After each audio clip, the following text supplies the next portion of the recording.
Welcome viewers.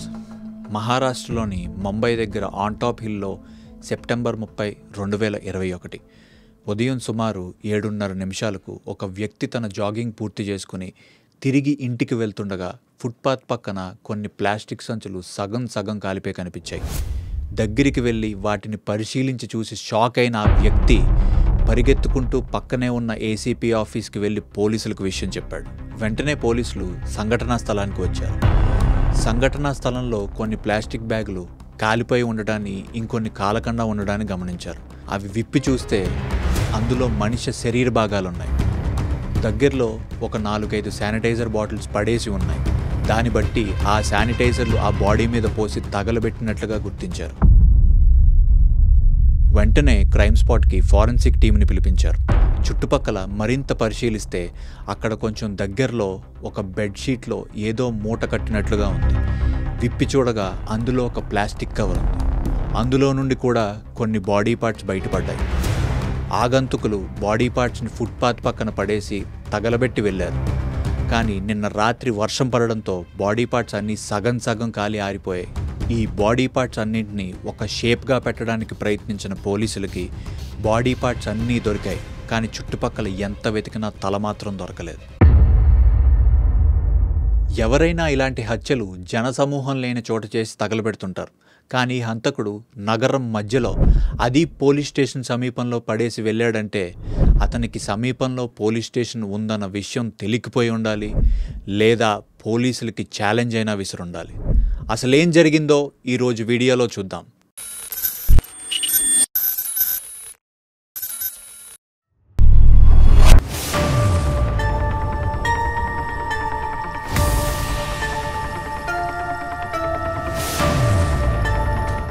ఇలాంటి మరిన్ని interesting videos కోసం మన స్పాట్ ఛానల్ని వెంటనే సబ్స్క్రైబ్ చేసుకోండి.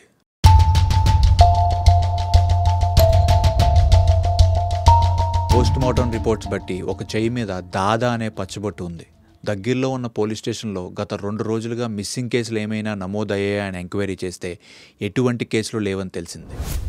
అంతేకాకుండా పోస్ట్మార్టం చేసిన డాక్టర్లు అతని కాలు యాంకిల్లో ఒక అల్యూమినియం ప్లేటు అమర్చి ఉండడాన్ని ఐడెంటిఫై చేశారు. లెగ్ ఫ్రాక్చర్ అయినప్పుడు వేసే ప్రతి అల్యూమినియం ప్లేట్కి ఒక సీరియల్ నెంబర్ ఉంటుంది. దానితో ఒక టీం ఆ సీరియల్ నెంబర్ ఆధారంగా యాంకిల్ ప్లేట్స్ తయారు చేసే కంపెనీలను ఎంక్వైరీ చేయడం మొదలుపెట్టింది. ఇంకో టీం స్పాట్లో దొరికిన బెడ్షీట్ గురించి ఆరా తీసే పనిలో ఉంది. మరొక టీం టాటూ వేసే వాళ్ళని ఎంక్వైరీ చేయడం మొదలుపెట్టారు. చుట్టుపక్కల సీసీ కెమెరాలను పరిశీలిస్తే అన్ని కెమెరాలు ఏసీపీ ఆఫీస్ చుట్టూనే ఉన్నాయి. బాడీ పార్ట్స్ పడేసిన వైపు ఒక్క కెమెరా కూడా లేదు. ఈ సంఘటనా స్థలం వైపు ఉన్న సీసీ కెమెరా ఫుటేజ్ని పోలీసులు సేకరించారు. కొన్ని వేల గంటల ఫుటేజ్ని ఫిల్టర్ చేయడం మొదలుపెట్టారు.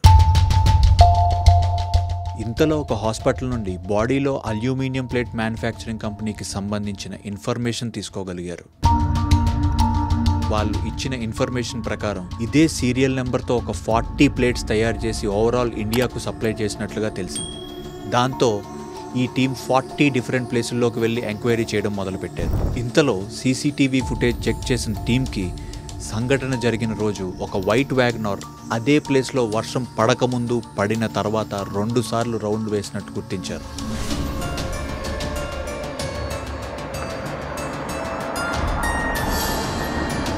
ఈ వ్యాగనార్ మీద పోలీసులకు ఎందుకు అనుమానం కలిగిందంటే సీసీ కెమెరా ఉన్న రోడ్ దగ్గర నుండి సంఘటన జరిగిన స్థలానికి మధ్యలో కొంత మట్టి రోడ్డు ఉంది. వెళ్ళేటప్పుడు శుభ్రంగా ఉన్న కారు వచ్చేటప్పుడు మట్టి కొట్టుకుని ఉంది.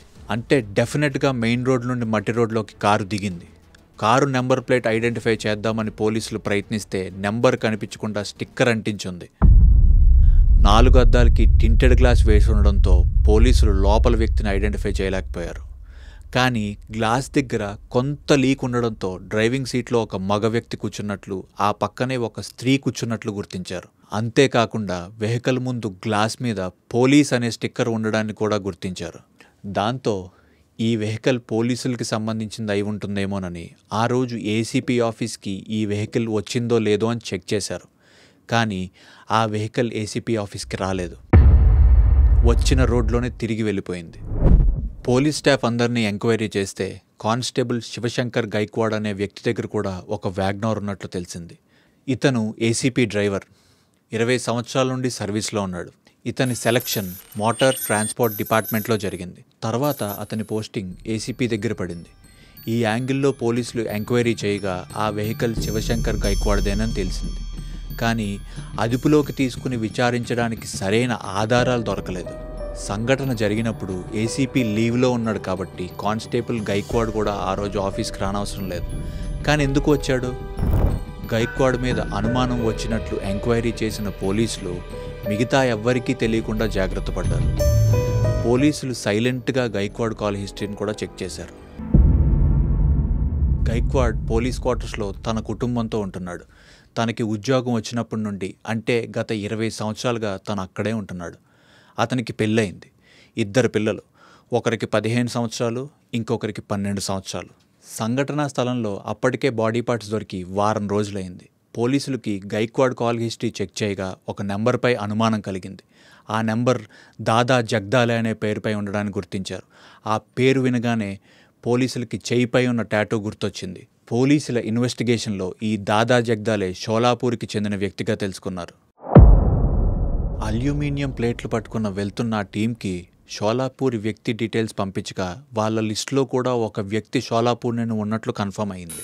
దీంతో పోలీసులు జగ్దల్ వైఫ్ని కాంటాక్ట్ చేయగా సంఘటన జరిగిన రోజు ఉదయం తను ముంబై వెళ్తున్నానని, మర్నాడు వస్తానని చెప్పాడు. వెళ్ళి 1 వీక్ అయింది, ఇంకా ఇంటికి తిరిగి రాలేదు అని చెప్పింది. పోలీసులకు మెల్లగా ఈ బాడీ పార్ట్స్ జగ్దల్వేనని అర్థమైంది. అల్యూమినియం ప్లేట్ పట్టుకుని ఎంక్వైరీకి వెళ్ళిన టీంకి కూడా ఈ ప్లేటు జగ్దల్కి వేసిందే అని తెలిసింది. జగ్దల్ కాల్ డేటాలో శివశంకర్ గైక్వాడ్ నెంబర్ మరియు అతని భార్య మోనల్ గైక్వాడ్ నెంబర్ సేవ్ అయి ఉన్నట్లు గమనించారు. కానిస్టేబుల్స్లో గైక్వాడ్ స్నేహితుడు ఒక అతను గైక్వాడ్ అత్తామామ కూడా జగ్దల్ ఉండే ఊర్లోనే ఉంటారని చెప్పాడు. అంతేకాకుండా Dada Jagdal phone last location constable Gaikwad ఇంటి దగ్గర చూపించింది. జగ్దల్ కాల్ హిస్టరీలో కానిస్టేబుల్ గైక్వాడ్ కంటే అతని భార్యతోనే ఎక్కువసార్లు మాట్లాడినట్లు చూపిస్తుంది. పోలీసులు వీళ్ళ ముగ్గురికి ఉన్న సంబంధం ఏంటి అని కన్ఫ్యూజన్లో పడ్డారు. శివశంకర్ గైక్వాడ్ని, అతని భార్య మోనల్ గైక్వాడ్ని అదుపులోకి తీసుకుని విచారణ ప్రారంభించారు. దాదా ఎక్కడున్నాడు అని అడిగారు. దానికి శివశంకర్ మాకు తెలియదు అని చెప్పాడు. వెంటనే పోలీసులు దాదా జగ్దేల్ మొబైల్ లాస్ట్ లొకేషన్ చూపించారు. దాంతో శివశంకర్ దాదా మా ఇంటికి వచ్చాడు అని ఒప్పుకున్నాడు. దాదా, మోనల్ ఇద్దరూ చిన్నప్పటి నుంచి మంచి స్నేహితులు. ఇద్దరు ఒకే స్కూల్లో చదువుకున్నారు.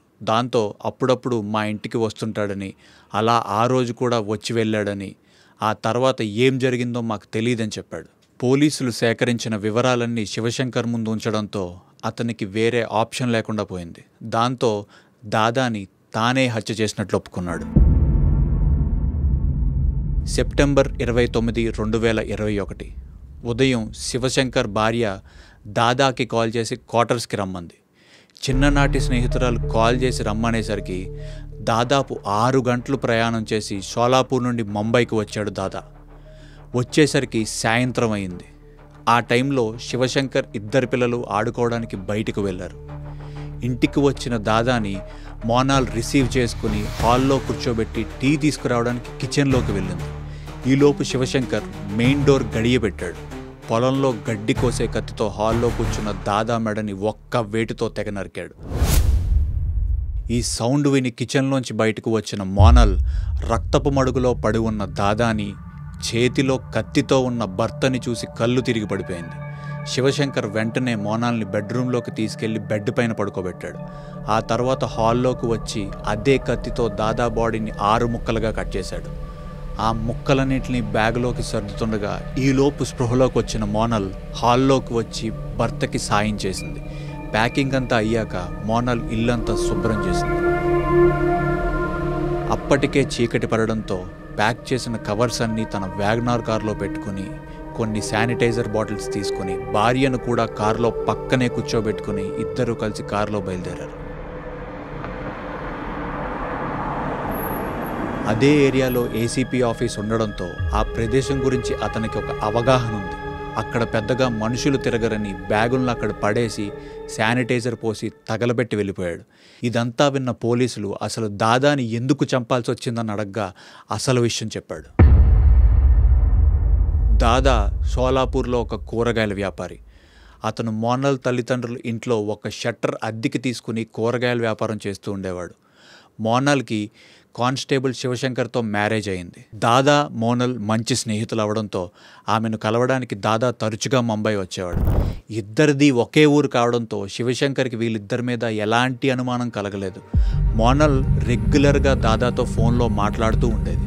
ఒకరోజు అనుమానం వచ్చిన శివశంకర్ ఈ విషయం మీద మోనాల్ని నిలదీశాడు. అప్పుడు మోనాల్ అలాంటిదేమీ లేదని కొట్టిపడేసింది. శివశంకర్ డ్యూటీ ముగించుకుని ఇంటికి వచ్చేసరికి మోనాల్ ఎవరితో ఫోన్ మాట్లాడుతున్నా అది దాదాతోనే అని అనుమానించేవాడు. ఇలా చాలాసార్లు అదే విషయం పైన వీళ్ళిద్దరి మధ్య గొడవలు జరుగుతుండేవి. దాంతో కోపం వచ్చిన మోనాల్ తన పుట్టింటికి వెళ్ళిపోయింది. కొన్ని రోజుల తర్వాత శివశంకర్ అత్తారింటికి వెళ్ళి ఇక మీద నిన్ను అనుమానించను అని బ్రతిమిలాడి నువ్వు కూడా ఫోన్లో తక్కువగా మాట్లాడాలని షరతులు పెట్టి ఆమెను కన్విన్స్ చేసి ముంబైకి తీసుకొచ్చాడు. ఒక 10 రోజులు గడిచిన తర్వాత మోనాల్ దాదాతో మళ్ళీ ఫోన్లో మాట్లాడడం మొదలుపెట్టింది. అది గమనించిన శివశంకర్ ఈసారి ఏమీ మాట్లాడలేదు. కొన్ని రోజులు అలాగే వెయిట్ చేశాడు. సడన్గా ఒకరోజు మోనాల్ ఫోన్ చెక్ చేశాడు. వీళ్ళిద్దరి మధ్య జరిగిన చాటింగ్ చూసి అది సాధారణ స్నేహితులు చేసుకునే చాటింగ్లా లేదని, వీళ్ళిద్దరి మధ్య శారీరక సంబంధం ఉన్నట్లు గ్రహించి కోపంతో రెచ్చిపోయాడు. సెప్టెంబర్ 29 భార్య మోనాల్తో దాదాకి ఫోన్ చేయించి ముంబైకి రప్పించి ఇంటికి పిలిపించి హత్య చేశాడు.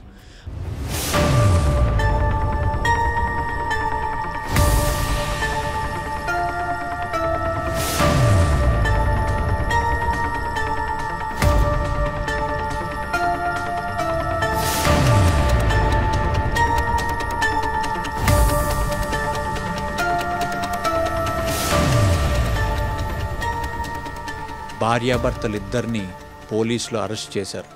ఈ కేసు ఇప్పుడు విచారణలో ఉంది.